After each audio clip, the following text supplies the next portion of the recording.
que prazer, olha, conversar com você. A última vez, estava lembrando aqui que a última vez que a gente se encontrou, acho que foi num avião.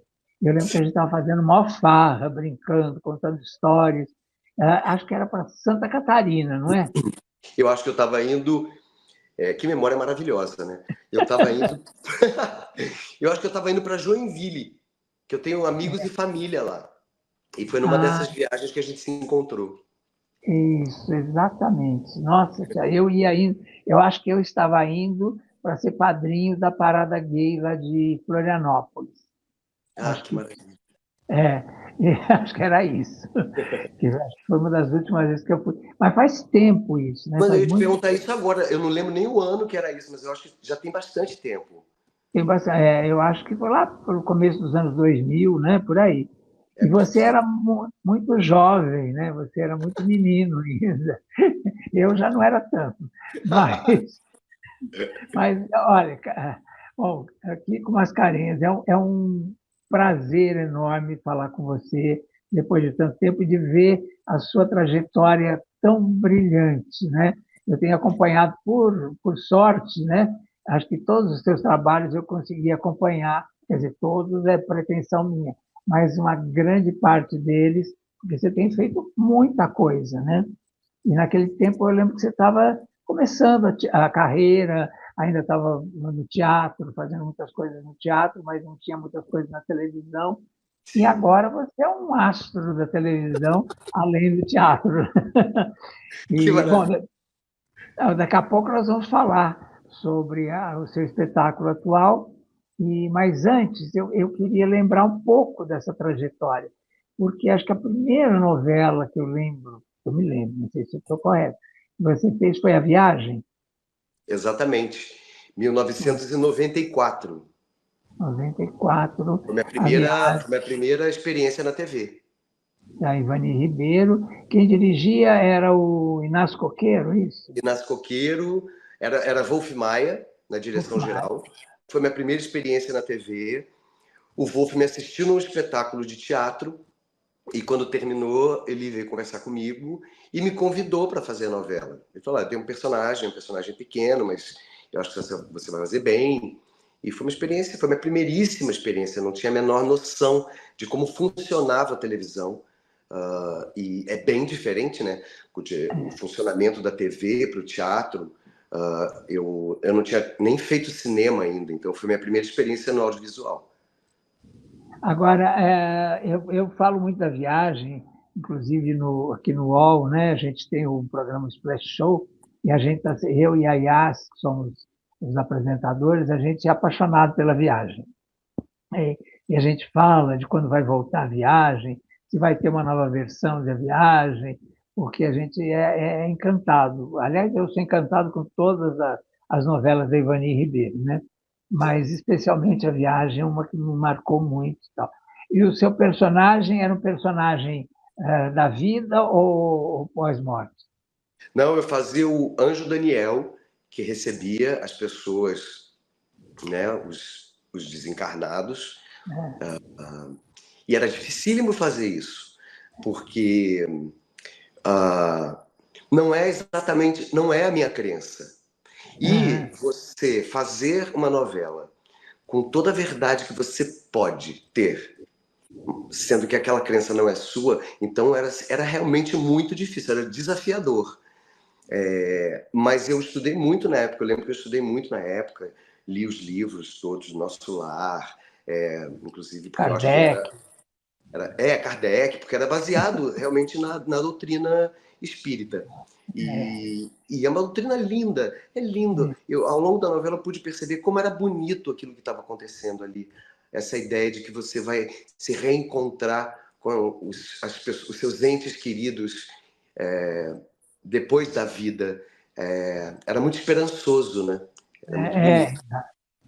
Agora, daí para frente foi um chamar atrás do outro, né?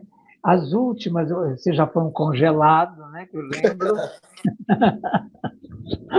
experiências muito diferentes, né? Ah, depois você fazia o Bob Wright lá, né? Que tinha duas Sim, personalidades. Cara e Coragem, da Cláudia Souto, E, que me deu um personagem maravilhoso, né? Um personagem duplo, né?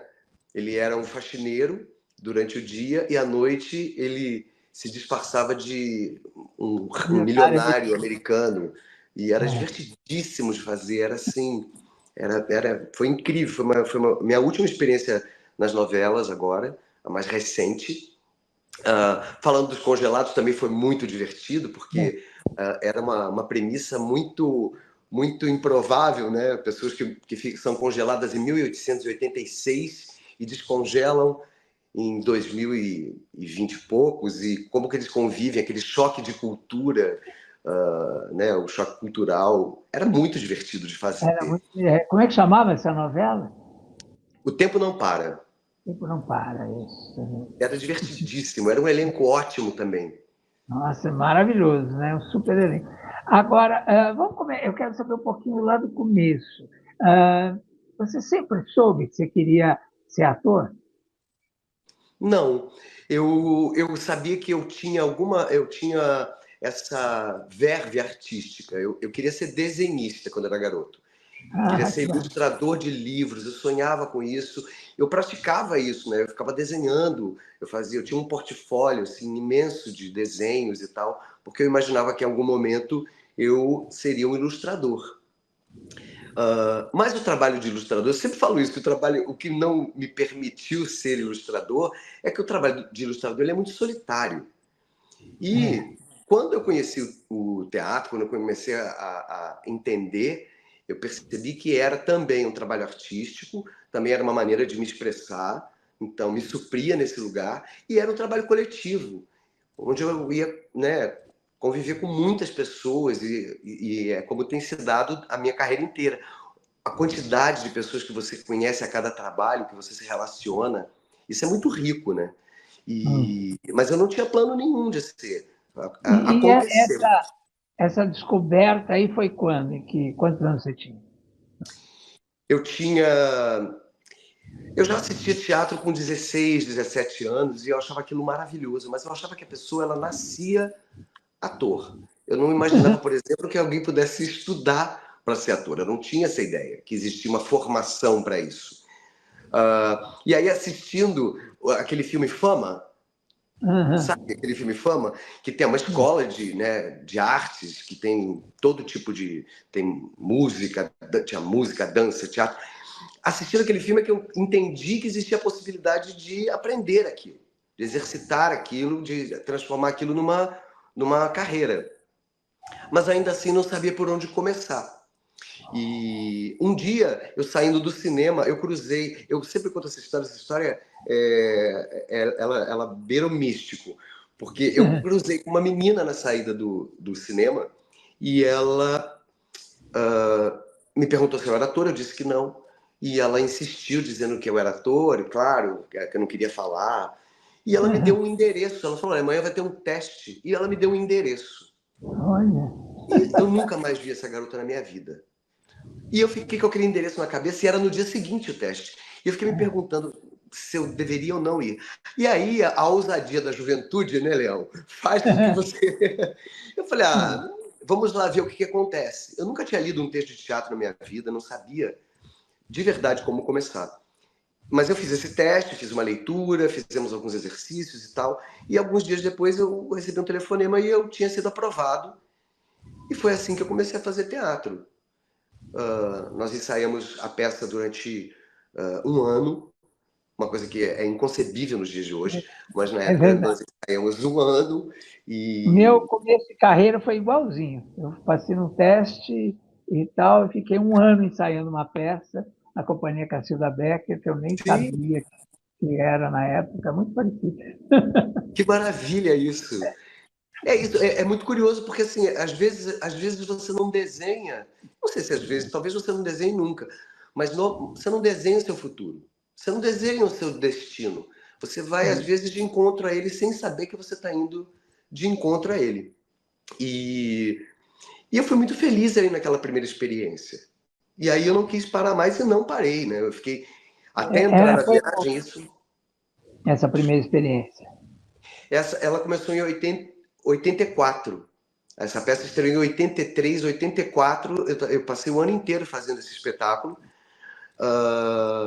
E aí, só 10 anos depois é que eu fui fazer TV. Então, eu fiquei 10 anos no teatro me formando, né?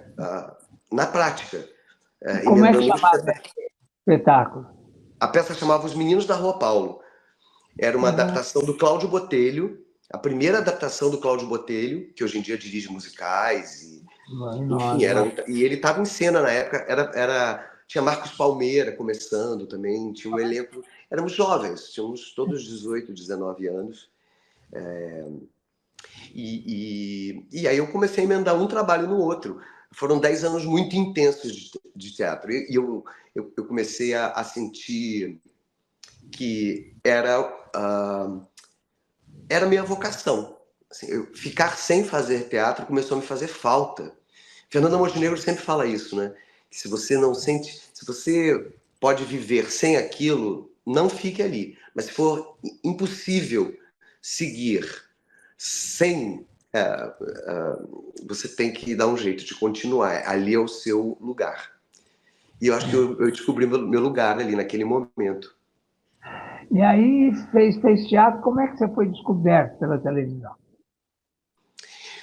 Justamente quando o Wolf foi me assistir numa peça e me fez esse convite. E eu, obviamente, prontamente aceitei, fiz a primeira novela. No ano seguinte, fiz a versão do Irmãos Coragem, com o Marcos Palmeira também fazendo no elenco, Letícia Sabatella, um elenco incrível também.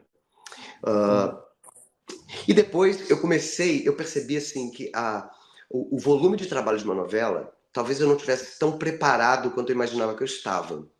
E eu comecei a fazer papéis menores, comecei a fazer participações em vários programas, várias novelas, ao longo de muito tempo, conciliando, obviamente, com o teatro sempre.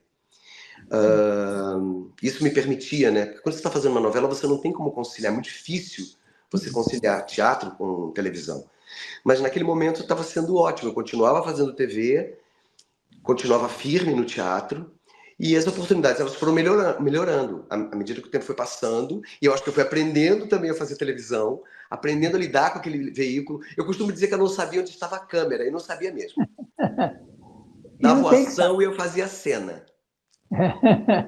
E o ator não tem que saber mesmo, a câmera que tem que achar ele. Você tem que saber um pouquinho, uma mínima noção. Eu demorei um tempo para ter essa noção, mas acabei, de alguma forma, aprendendo a lidar com aquele veículo.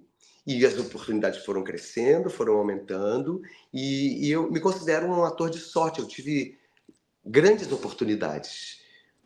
E aí você fez toda a sua carreira na Globo, né? Sim. E como é que você vê hoje esse movimento que a Globo está fazendo de acabar com os contratos fixos? Porque você deve ter tido uma época de contratado fixo da emissora, né? Como é que você vê hoje essa mudança radical que a Globo fez e que ninguém mais é do elenco fixo, tirando 3 ou 4? Para mim é um pouco incompreensível essa política da empresa nesse momento. Liberar os talentos, deixar os talentos soltos no mercado, e o mercado ele vem crescendo, né? O streaming está aí mostrando isso, né? Que existem muitas oportunidades, muitas possibilidades de se continuar trabalhando no audiovisual sem necessariamente ser dentro da Rede Globo. E para mim é um pouco incompreensível. Mas acho que é um processo também da empresa. Talvez em algum momento eles encontrem um ponto de equilíbrio, talvez em algum momento eles também possam mudar essa política. Eu não sei, eu sei que vem acontecendo isso, a gente já vinha sendo avisado com antecedência que isso iria acontecer, esse período chegaria, e vem chegando aos poucos para cada um, né? À medida que os contratos vão encerrando, eles não vão renovando, e aí você vai desenhando o seu destino fora da empresa. Agora, você descobriu o seu talento como ator, vamos dizer assim, vendo um filme. como é que é você no cinema? Quer dizer, qual foi o primeiro filme que você fez? A minha mãe, ela tinha uma locadora de VHS nos anos 80. Então, eu tive essa sorte. Eu assisti todos os filmes que você puder imaginar. Hoje em dia você tem inclusive, algumas plataformas que oferecem, né, os clássicos e tudo mais. Antigamente você não tinha acesso a isso, só nas locadoras. E nós tínhamos que testar as fitas de VHS antes de colocar as fitas para alugar. E eu assisti tudo. Aí eu fui apresentado a Fellini, a Noites de Cabiria, comecei a ser apresentado a Buñuel, ao cinema mudo. Descobri que não existia só Charlie Chaplin, existiam vários outros astros do cinema mudo que eram brilhantes. E eu era muito fascinado com o cinema mudo, né? Porque é o início do cinema, como que eles se comunicavam, tinha uma coisa de expressão facial, corporal muito forte, era muito bonito de ver. E assim, assistindo a esses diretores, a esses atores, é que eu fui também, de alguma forma, me moldando como artista. Eu fui, de verdade, aprendendo que o quão bonita é essa profissão, o quão bela é essa carreira. E como é que você, quer dizer, você começou no cinema? Alguém também te fez um convite? Como é que foi? Sim, o meu primeiro filme. Não, na verdade, não. O meu primeiro filme foi um filme do Paulo Morelli, da O2 Filmes, chamado Viva a Voz. Com a Viviane Pasmanter, Beth Goffman, Dan Stubach. Ah, E eu fiz um teste. Eu lembro que eu saí do Rio, peguei um ônibus, fui para São Paulo, fiz o teste e fui aprovado. E esse foi o meu primeiro filme. Já o segundo filme foi. Se eu não me engano, meu nome não é Johnny. com o Selton Mello, né? Exato. Eu assisti. E é curioso porque eu estava caminhando no Maitá, eu moro no Maitá, aqui no Rio, e eu estava caminhando na rua e eu cruzei com o Selton, por acaso. E ele disse: Rapaz, sabe que tem um personagem no filme que eu acho que você ia fazer muito bem? Vamos marcar um teste lá em casa. E o Selton resolveu me apresentar para Marisa Leão, que era a produtora do filme, e fez um teste. Abrimos uma câmera e começamos a improvisar e fizemos uma cena do filme. Ele apresentou para Marisa, ela já tinha outro ator em mente. Mas esse teste me abriu as portas para esse filme. Eu adorei fazer esse filme. Eu tenho 3 ou 4 cenas só nesse filme, mas o personagem é tão marcante que as pessoas até hoje me encontram e falam desse filme, falam de como gostam desse personagem e tal. Achei curioso ser um personagem tão pequeno e tão marcante ao mesmo tempo. Qual que era o personagem? Eu fazia um personagem chamado Danilo, que era um cara viciado em cocaína, e o Johnny vendia cocaína, e ele era um cliente do Johnny, e ele se recusa uma hora a vender cocaína para o personagem. E esse personagem acaba infernizando a vida dele e acaba entregando ele para a polícia. Então tinha uma função muito interessante dentro da trama. Assim. Eu assisti esse filme, era realmente maravilhoso e esse personagem era incrível mesmo. Era uma pequena participação, mas que tinha uma importância fundamental na trama, né? Sim, Então, sim. exatamente. É como eu te Agora, falei, eu sou um cara de sorte. com certeza. E aí você fez quantos filmes já, você lembra? Acho que eu fiz uns 12 filmes. Acho que E por aí. todos, e todos, vamos dizer, com uma vertente assim bem social, ou Não, não eu fiz. tem? Eu acho que é bem variado, na verdade, assim, essa filmografia. Tem a trilogia com Leandro Hassum, Até que a Sorte nos Separe, o Ah, 1, o tá. 2 e o 3. Então, é uma comédia, né, rasgada, assim, que eu me diverti muito fazendo. Esses, Perdão. esses eu não consegui ver, nenhum deles. É uma franquia de sucesso, assim, imagina, foi um sucesso absurdo. As pessoas também, até hoje, me param na rua para falar desses filmes. Eu fiz o Salve Geral, do Sérgio Rezende, que tinha André Beltrão, um personagem, eu acho, fazia um policial, corrupto, assim. Era muito interessante. Então, assim, oscila muito. Os convites no cinema, eles são mais variados, assim, né? Na televisão, eu acho que tinha uma tendência a me procurarem, a me convidarem para fazer humor. O humor na TV era assim, era uma garantia quase para mim. Assim. Sempre que me ligava, eu já imaginava que estavam me ligando para fazer alguma coisa engraçada. E aí, como é que foi essa descoberta de você humorista? Porque você é um ator, né? Você faz papéis dramáticos, não? Ah, mas esse seu lado ganhou uma força muito grande, talvez através da televisão. Como é que Sim. você descobriu que você sabia fazer humor? Eu me considero uma pessoa bem-humorada. É, eu acho que eu tenho uma referência muito forte na minha vida, que é a minha mãe. Minha mãe é uma mulher muito bem-humorada, muito engraçada. Minha mãe tem um humor, assim, afiadíssimo. Ela se diverte muito, ela conta histórias como ninguém. E eu acho que eu herdei essa habilidade dela. E eu acho que o teatro também foi me apresentando, antes de eu chegar no audiovisual, o teatro foi me apresentando lentamente a comédia. Eu fui aprendendo a fazer, como tudo, né? Não só a comédia, como o drama, tudo. Eu fui aprendendo a fazer ali na lida diária. Engraçado, eu estou num momento que eu só faço comédia, uma atrás da outra. É engraçado isso, né? Parece que vem, né? Parece que te chamam, né, para isso, né? Te Sim, mas é atraem. bom, não é? É bom, eu adoro, tenho Eu também, adorado. eu acho leve, assim, é muito divertido fazer comédia, né? Mas não à toa, é um gênero também que agrada muito, né, as pessoas, né, Léo? Assim, as pessoas gostam de assistir comédia. E você fez alguns personagens, além das novelas, alguns personagens assim super marcantes no humor, né? Que o Tavares, que é inesquecível, o advogado, né? Lá do Tapas e Beijos, né? Que é uma maravilha. E como é que foi esse convite? Porque era um time ali meio fechado, parecia assim. Como é que você chegou lá? Eu já tinha feito, eu tinha trabalhado com o Maurício Farias, que era o diretor-geral do Tapas e Beijos, e eu já tinha feito alguns trabalhos com ele, assim, naquela onda que eu te falei de pequenas participações e tal, e tinha gostado muito de trabalhar com ele. E ele me convidou para fazer o Tapas e Beijos, a primeira temporada, mas não era o Tavares, era para fazer o Santo Antônio. A Sueli, ela conversava com o Santo Antônio. Então o Santo Antônio se materializava ali na frente dela, e tinham cenas ótimas, divertidas. No final da primeira temporada, eu lembro até hoje que o Maurício e o Cláudio Paiva, que era o autor, eles reuniram o elenco inteiro para contar como seria a segunda temporada, o que aconteceria com cada personagem.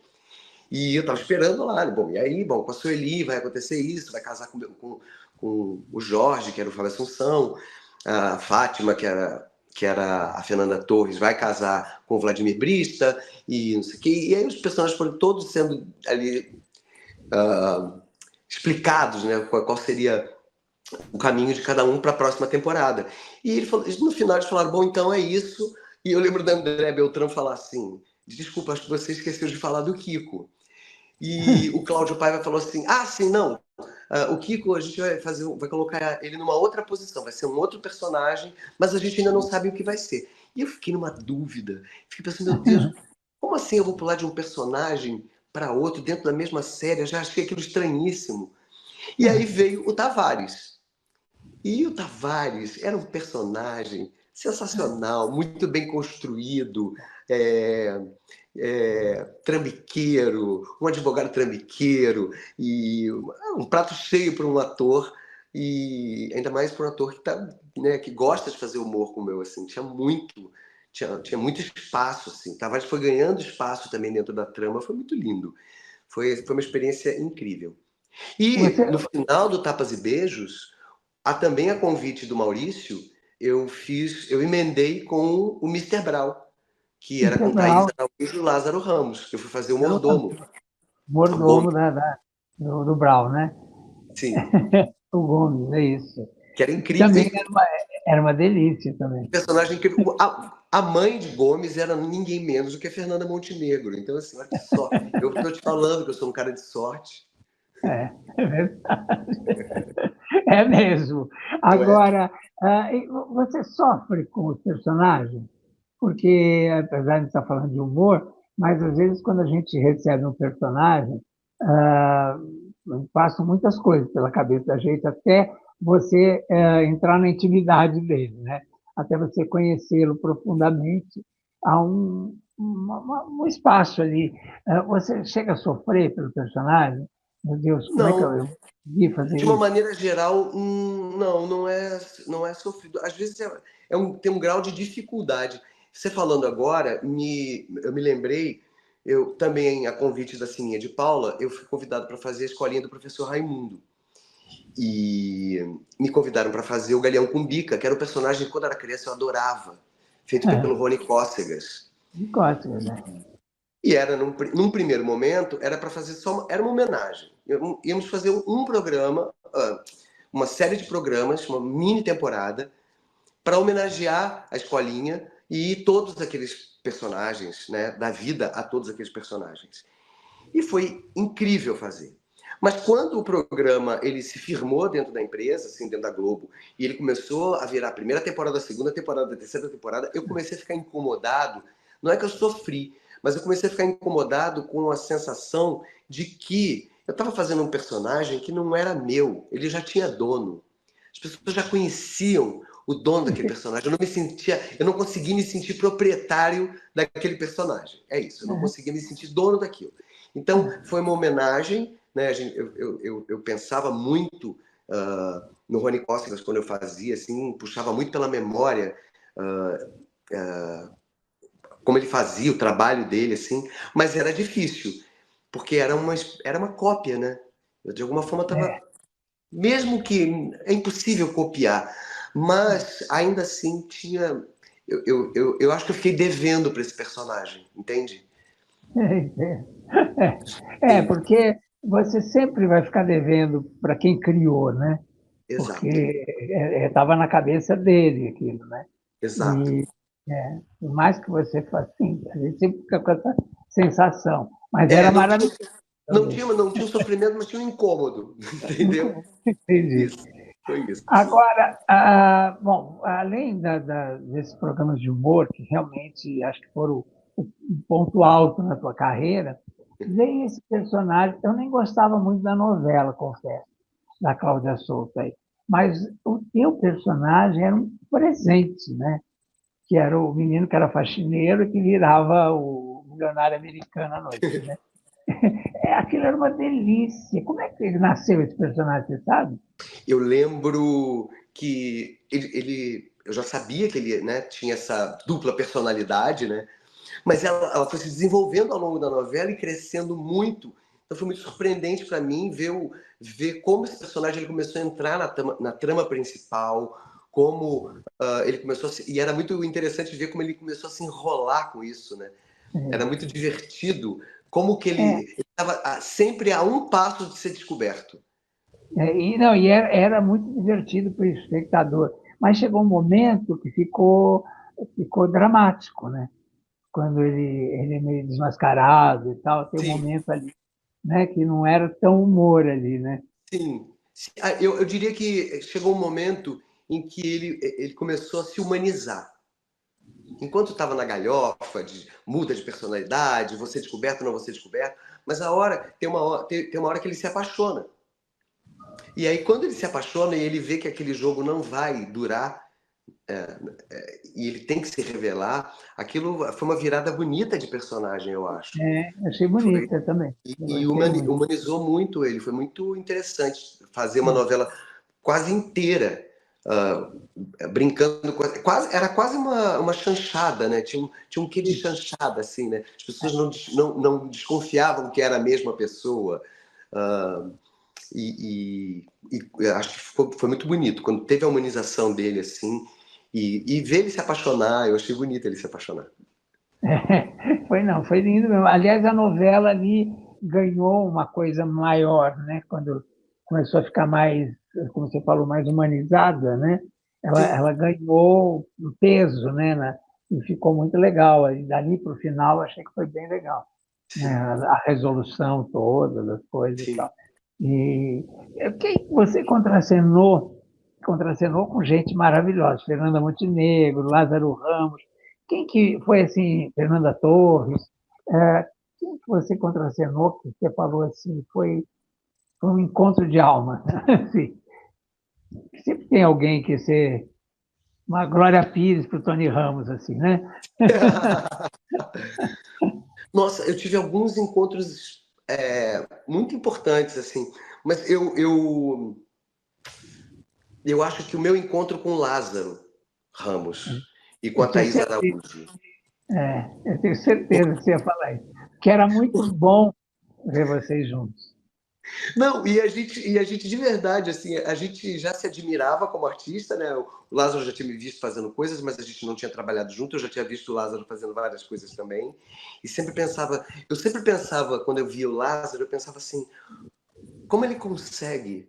Como ele consegue chegar nesse lugar? Como ele consegue alcançar esse registro? O Lázaro é um artista muito poderoso e assim, né? Ele é diretor, ele é produtor, ele é apresentador, ele é ator, ele faz escritor, ele faz tudo. E quando nós começamos a trabalhar, nós ficamos muito amigos, muito parceiros, assim. E eu falo sempre sobre isso, que a gente trabalhava o ano inteiro, foram 4 anos de Mister Brau, quatro temporadas, e quando a gente saía de férias, a gente nem combinava. Quando a gente via, a gente estava de férias no mesmo lugar. Então a Barato. gente não se despedia nunca. A gente trabalhava o ano inteiro e durante as férias a gente convivia também. E ficamos amigos de frequentar, né? Eu sinto o Lázaro como parte da minha família, Thaís. E eu aprendi muito com o Lázaro, não só como ator, mas como ser humano. O Lázaro me ensinou muitas coisas que eu acho muito importantes e lições que eu não vou esquecer. Agora, eu também, eu sou suspeito porque eu adoro esse casal. Eu conheço mais a Thaís, convivi um pouco com a Thaís. Aliás, quando ela estava fazendo Chica da Silva, eu fui lá fazer uma matéria e disse para ela, em 6 meses você está na Globo. E aconteceu isso, né? E ela está há muitos anos na Globo fazendo uma carreira brilhante e acho que vem mais coisa boa por aí. E eu sou encantado com ela mesmo, pela simplicidade dela, pelo Bem, jeito assim, direto dela, né? sim, E exato. eu conheço mesmo, mas ele passa essa simpatia para a gente, né? Sim. E os dois, né? Os dois eles são tão acolhedores. O elenco do Mister Brau, nós viramos de verdade. Eu tinha uma sensação de família quando a gente estava trabalhando assim. A gente de verdade confiava um no outro, não só na cena, mas fora dela. Nós Agora, viramos confidentes uns dos outros, assim. Começou a falar agora, ficamos amigos mesmo. agora, falando em família, como é a sua família? Como você construiu a sua família? A minha família tem minha mãe e meu padrasto, que são meus alicerces, que estão comigo o tempo inteiro, que que cuidam de mim. Eu diria que são as pessoas que cuidam de mim até hoje. Eu sou um cara de sorte, insisto em dizer isso. Minha mãe está com 83 anos, mas continua cuidando de mim como se eu tivesse 7. Você não se casou, então? Não, sou solteiro. Tenho um irmão que se casou, tem 4 filhos. Então, eu tenho 4 sobrinhos, tenho 3 sobrinhos netos, então já sou tio-avô. Olha que bonito. E a família vem crescendo, fico feliz com isso. Agora, E você está fazendo uma peça agora que é. eu estou fazendo uma peça chamada Todas as Coisas Maravilhosas. Eu fiquei com medo de errar. Todas as coisas maravilhosas. O nome é ótimo, né? E É o que, lindo que esse é? nome. O nome é bárbaro.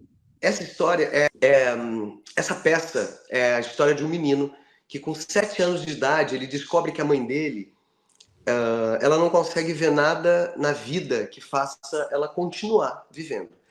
Ele não entende o que é depressão, ele não entende o que é uma tentativa de suicídio, que é o que a mãe dele faz. Ele entende só que ela não consegue ver as coisas boas da vida. E aí ele, numa tentativa de resgatar esse olhar da mãe, ele começa a fazer uma lista de todas as coisas maravilhosas que existem no mundo para ver se essa mãe ela consegue enxergar as belezas das coisas simples da vida. E é uma lista linda. E a história acontece dessa maneira, na infância, depois na adolescência, na idade adulta. Essa mãe, ela não desiste, ela não desiste não desiste dessa ideia de sair da vida. Mas ele não desiste de tentar mostrar para ela o tempo inteiro.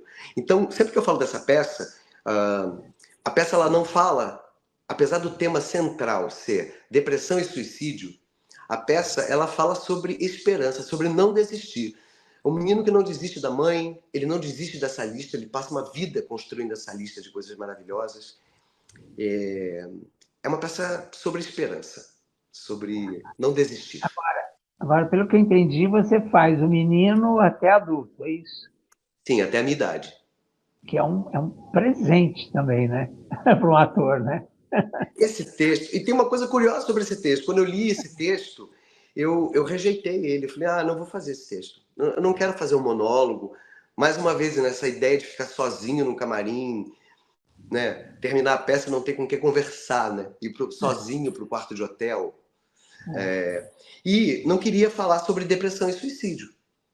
E eu lia essa peça com esse olhar, assim. Eu achava que a peça falava exatamente sobre isso. E aí, conversando com o Diego Teza, que é o tradutor dessa peça, ele me fez ver que a peça era justamente sobre isso, sobre esperança. Quando eu li essa peça, eu reli essa peça com esse olhar de que era algo realmente positivo e não... Aí você se apaixonou. E aí eu vi que eu estava diante de um belíssimo texto que tem humor. É muito curioso você imaginar que uma peça que fala de depressão e suicídio possa ter humor. Mas tem humor do início ao fim. E ela é comovente na mesma medida.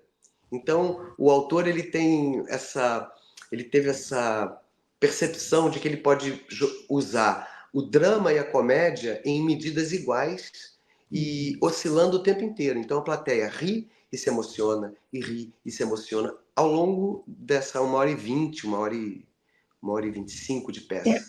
Eu quero voltar a falar da peça, mas agora, enquanto a gente falava, eu me lembrei de uma coisa muito importante. Que você falou essa coisa de ficar sozinho no camarim, e aí você me lembrou que você fez o Camareiro, não foi? Com o Tarcísio Meira? Sim. E mais uma vez, você é uma pessoa de sorte, né?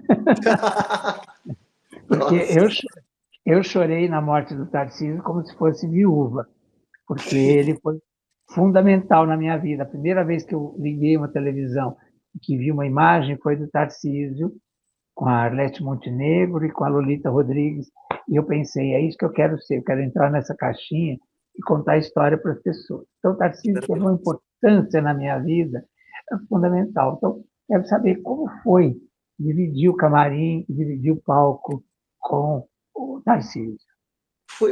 O Camareiro foi uma experiência, realmente. Foi a minha primeira produção, foi quando eu resolvi começar a produzir. Chegou um momento em que eu queria muito escolher os projetos. Mais do que ser convidado, que já é incrível você receber convites e tal, mas tem uma hora que você quer poder escolher o que você quer falar, as histórias que você quer contar, com quem você quer trabalhar. E também Diego Teza, né, que me apresentou o texto do Camareiro, e a descrição do personagem, a descrição era o Tarcísio.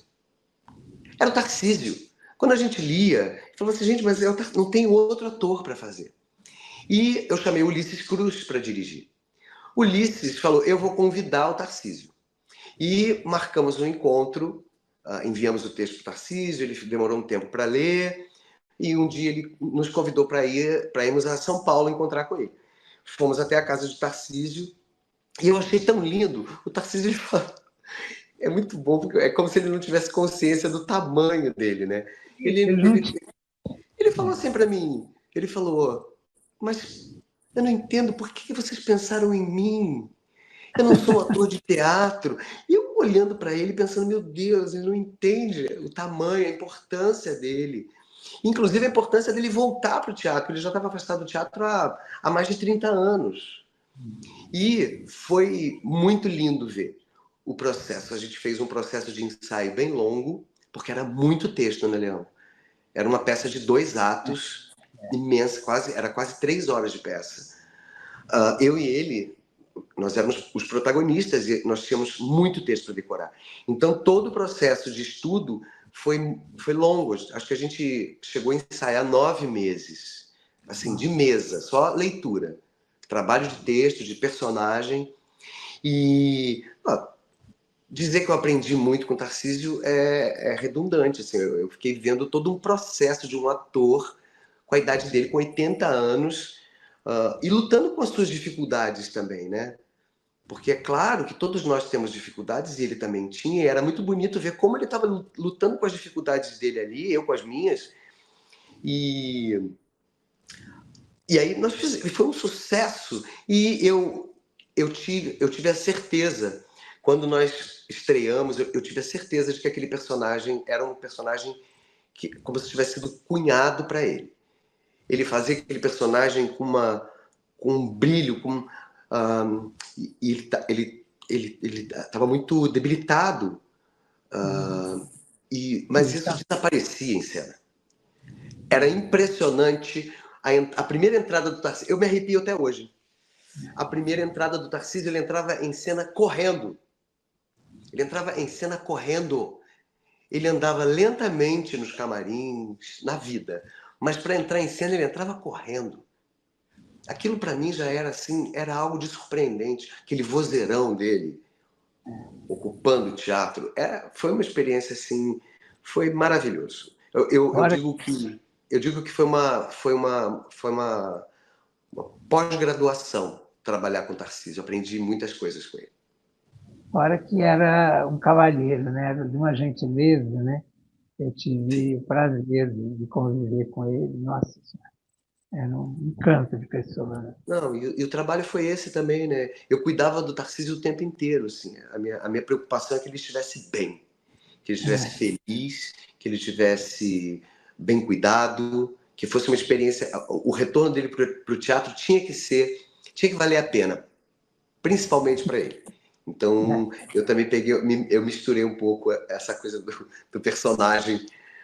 Então, o camareiro cuidava daquele ator e eu, de verdade, tentava cuidar o melhor possível do Tarcísio. Agora você falou uma coisa importante. Você leva o personagem para casa? Como é que é essa tua relação com o personagem? Porque Não, algumas coisas ficam, né, do personagem e tal. Mas você sabe separar o que é o personagem, o que é do sim, ator? sim. Bom, primeiro de tudo, eu faço terapia. Então, a terapia, eu acho que todo ator deveria fazer, porque eu entendo quando alguns atores começam a assumir características de seus personagens, sem perceber, né? Às vezes é inconsciente a coisa. Na maioria das vezes eu acho que é. Mas eu não. Por exemplo, essa peça que eu estou fazendo agora, Todas as Coisas Maravilhosas, ela tem uma dose de sofrimento ali. Aquele personagem, ele sofre. Mas eu não. Eu de verdade não. Então, na hora, quando eu estou fazendo ali, eu empresto o que eu posso para ele. Para que aquele sofrimento, ele de verdade aconteça em cena. Mas quando acaba, eu estou ótimo. Eu acho que eu não daria conta de conviver com a dor daquele personagem, com as dores dele, né?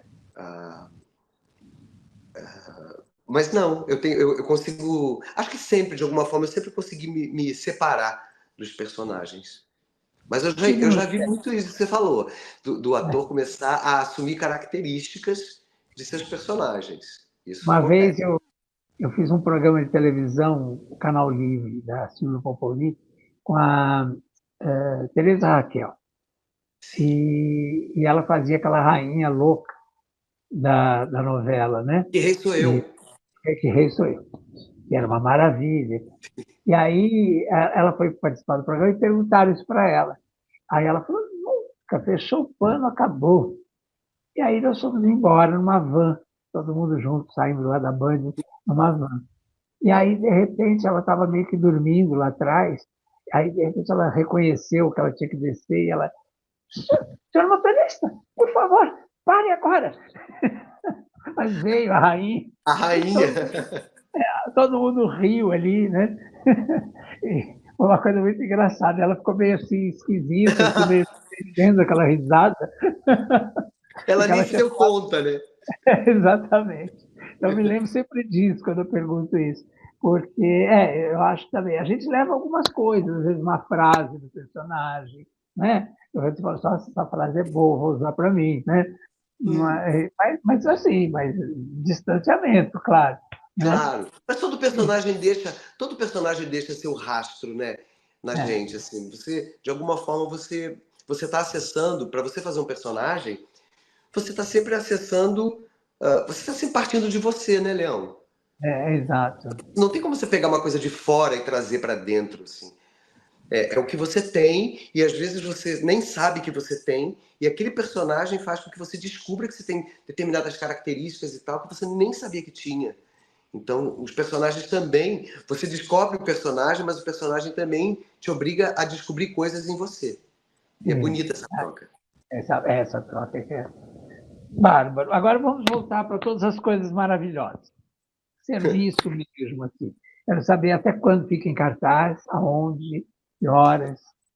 O Todas as Coisas Maravilhosas está em cartaz no Teatro Tucarena, em São Paulo, Ah, maravilha. sextas e sábados, 21 horas, domingo, 18 horas. E a gente estendeu a temporada até o final de julho, mas com possibilidade de seguirmos. Nós somos uma produção independente, nós não temos patrocínio nenhum. É o sucesso de público. De verdade, nós temos agora casas cheias, lotadas, e o boca a boca. A gente, É, de verdade, conta com um boca a boca, com a indicação das pessoas, as pessoas vêm indicando. E acontece um fenômeno nessa peça que eu acho interessante, que tem pessoas que vão assistir 2, 3, 4 vezes. Teve uma moça que outro dia foi assistir e falou assim, eu já vi essa peça 8 vezes. Eu fiquei impressionadíssimo. Nunca tinha feito, acho que sim, acho que eu nunca tinha feito uma peça que tivesse essa repetição, que se tivesse um público fiel, tem um público fiel ali, àquela história, à narrativa. é quase um fã-clube, né? Mas você sabe que Porque tem uma coisa curiosa nessa peça, que eu acho que também ajuda nesse desejo de voltar, porque cada noite eu conto com a participação da plateia inteira. Então, toda noite, a peça ela ganha contornos muito diferentes, porque cada um que entra para fazer uma cena comigo, as pessoas fazem cena comigo. Então, a peça ela vai ganhando formas diferentes. Então, a pessoa ela vê uma vez, na segunda vez é a mesma história, mas ela é contada já de uma outra maneira. E aí, na terceira vez, ela já é de outríssima maneira. Então, tem essa característica assim que eu acho que torna a peça